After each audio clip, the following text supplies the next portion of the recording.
First round of the college football playoff has arrived. Alabama plays at Oklahoma in our first game.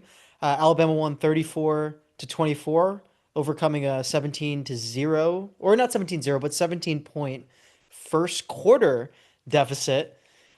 This was a vindication for our TikTok. So, Josh, you have the most visibility on that. I need you to talk about that first.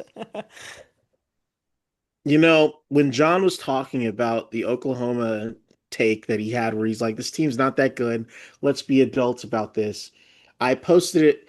I thought it was funny that he said they barely beat Auburn. And I posted that to the Auburn Reddit. Oklahoma fans found it. I don't know how. And they dogpiled. 18 likes on that TikTok, 74 comments. I've never been ratioed like that before. And social media is one thing. You don't want to let social media ruin your life. But I felt a certain way about that.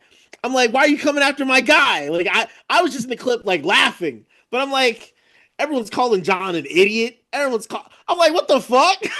I'm like, no. So after they lost, I waited until the I think it was the second missed field goal where I'm like, let's go back and like some stuff. You're a moron. Anybody has a podcast mic. Podcast mics are too fucking cheap. Well, guess what? Guess what? Sometimes the truth is being spoken into them. So pay attention. In the point of Oklahoma had a good defense.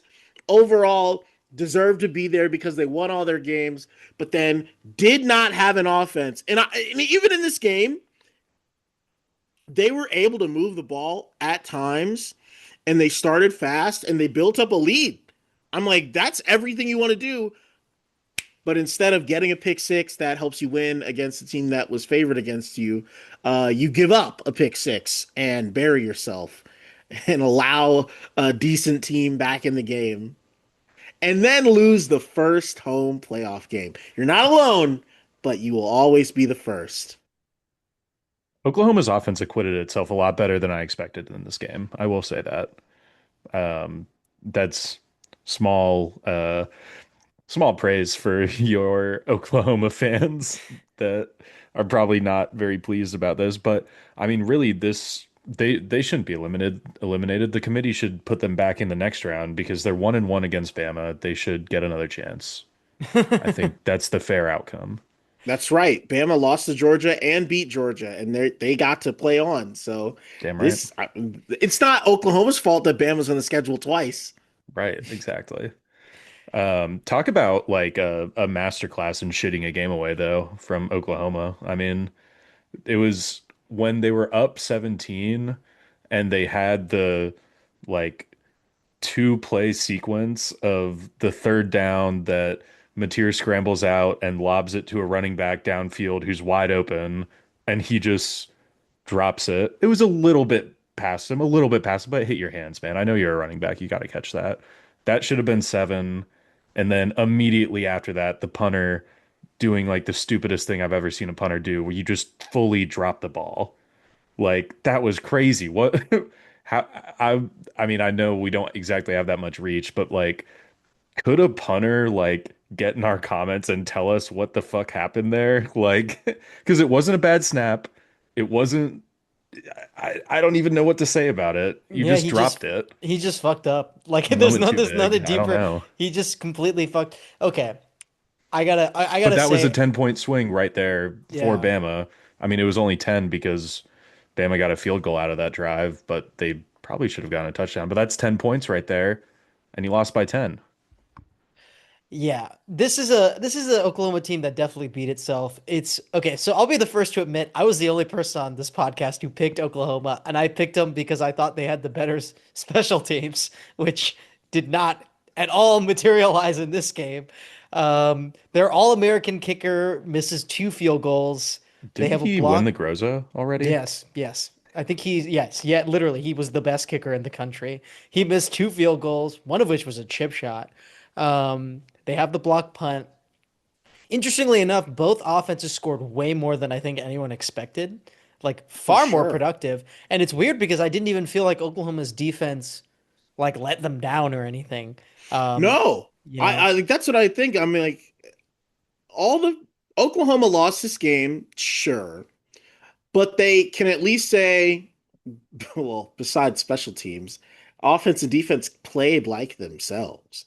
Like this was the team I expected to show up, and I they played well enough to win, except for maybe this third phase. Like that's how they got here. Like that's how they beat Bama the first time. So I don't know. It sucks to suck, but that's the problem with elimination game.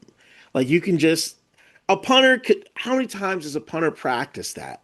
And this is the one time he just drops the ball a little too far out in front of his foot.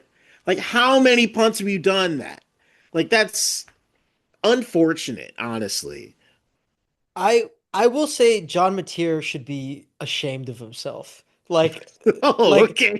no, like let's be real. Like you said it. You nailed it. You were like, I don't trust John Mateer to be a responsible adult and not throw a pick six or do something stupid. If he just doesn't throw the pick six, Oklahoma probably wins this game. If he just doesn't overthrow wide open receivers a handful of times, Oklahoma probably wins this game. If he doesn't scramble into, I want to say 2, 3 sacks, Oklahoma probably wins this game. On the flip side, Ty Simpson played a much better game, handled the pressure very well. I don't want to say like Alabama played amazing because offensively they did exactly what they always do, which is like they couldn't run the ball. They had Jam Miller back, still couldn't run the ball. They had the quick passing game and they had good receivers and they like made it happen, but I don't know how much this projects well for Alabama in the next round, but like, they did it this round, good for them. Um I just say yeah, like Mateer threw the game. Like that one pick six was horrible. Like horrible. Yeah, I'm just like speechless how bad he played. So for we'll probably never get an actual answer on this, but I'm interested to know like that pick six was an obvious miscommunication to me. I want to know who was right. Was the receiver right for breaking up field, or was John Mateer right for throwing it behind it? Like, was it supposed to be a curl, or was it an option route that they just didn't have the communication on? I mean, at the end of the day, it's John Mateer who threw the ball, but like, it was just so bad. Yeah, and it's yeah. After the play, he was like yelling at his receiver. So like, I assume he was actually. You know what? I have no idea who's right. I'll just say this. Yeah, somebody was wrong. And it's sad because the offensive coordinator, God, what's his name? Arbuckle? Is it Arbuckle, Arbuckle? yeah. Yeah, Yeah, John Arbuckle. yeah. I thought he called a great game. Like, frankly, with this offense to be that productive and convert as many third downs as they were. Like he was nailing it. Um, okay, you know what? We should talk about the Alabama side of the ball, which is like, first of all, I thought they Ty Simpson took a lot more shots on those 50-50 balls and trusted his receivers. That was the big difference for me. Alabama's offense was struggling at different points this year, especially the back half. And I felt like they had no chance to have like explosive plays unless it's Ryan Williams pirouetting. And that's just not going to happen every week. And when they had Horton in the Georgia game the other time, no, not the Georgia game, a different game. Sorry, against Auburn.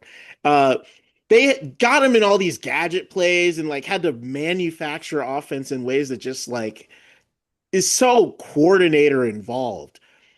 But Simpson had a chance to take some big shots, and his receivers rewarded him for it.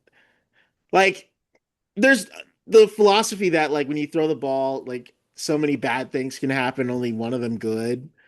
But like sometimes that good thing is worth the risk, especially when you're playing against a team that has an advantage on you on that side of the ball, and you've already lost to them and you're on the road and you're down 17. Fuck it. You need this yards. You need to be efficient. Give yourself a chance to win. As soon as you start playing scared, that's when you've lost. For sure. And also, I think one of the things that Alabama did in the second half that enabled Ty Simpson to do better was they just started going five wide, which like super light in the backfield.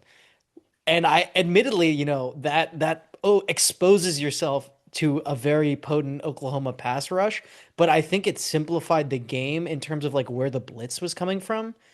And I think they trusted Ty Simpson to handle it.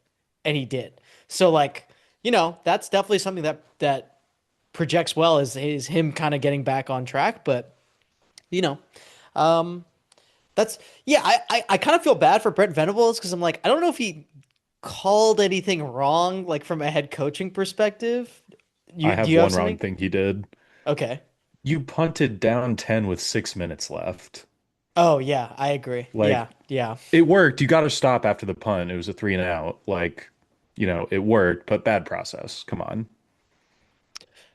Yeah, no, I agree. I agree. But his defense did just like immediately get the stop, so yeah, he I was mean, it vindicated. was fourth and 16, so in your own territory. So, but still, like you Yeah. need at least a touchdown to win.